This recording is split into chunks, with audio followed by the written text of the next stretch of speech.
They say travel changes you, but what happens when you spend a whole month in another country?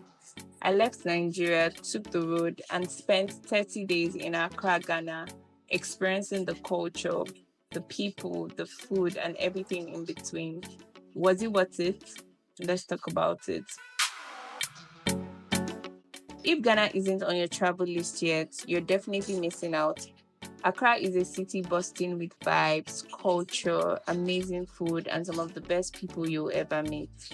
But if you're thinking of traveling there, let me put you on something.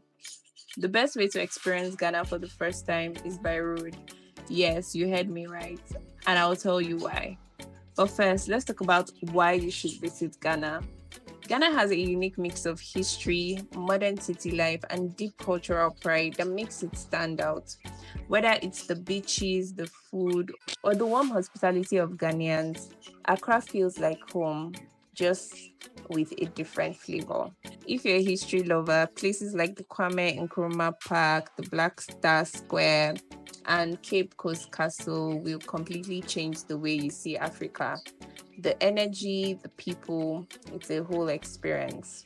So, let's talk about why you should travel to Ghana by road. If it's your first time heading to Ghana, I highly recommend traveling by road instead of flying. And before you say, why road? Hear me out. Traveling by road gives you the full experience of the journey. You don't just land in Accra and start taking pictures. You actually get to see the transition from Nigeria through Benin and Togo into Ghana. It's like a mini West African tour. And if you're worried about comfort, don't be.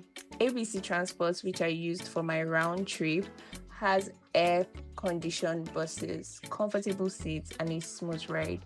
It's honestly one of the best ways to travel because you get to relax, enjoy the scenery, and still arrive in Ghana feeling fresh. Plus, let's not forget, it's way more affordable than flying. The money you save on flights, you can use it to enjoy Ghana properly. So now let's talk about money, cost of living in Accra.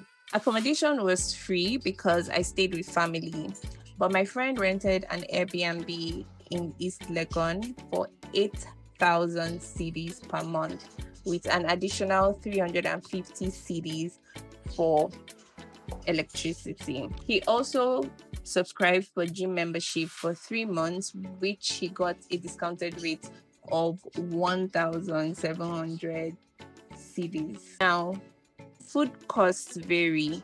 Eating at restaurants was decent, but I had to budget wisely. If you're in a budget, you can comfortably spend 500 cedis a month on food. Compared to Nigeria, some things were pricier, some were cheaper, and some just confused me. When it comes to flavor, Ghana does not disappoint. I tried wache, banku, fufu, okra, street food, and of course, jollof rice. And because I had to do the ultimate jollof battle, Nigerian jollof wins. Sorry, Ghana. So, are Ghanaians really that friendly? Yes, Ghanaians are some of the most polite and hospitable people I've met. They take their time to explain things and they love their culture deeply. But Ghana is more than just Accra. In 30 days, I explored as much as I could.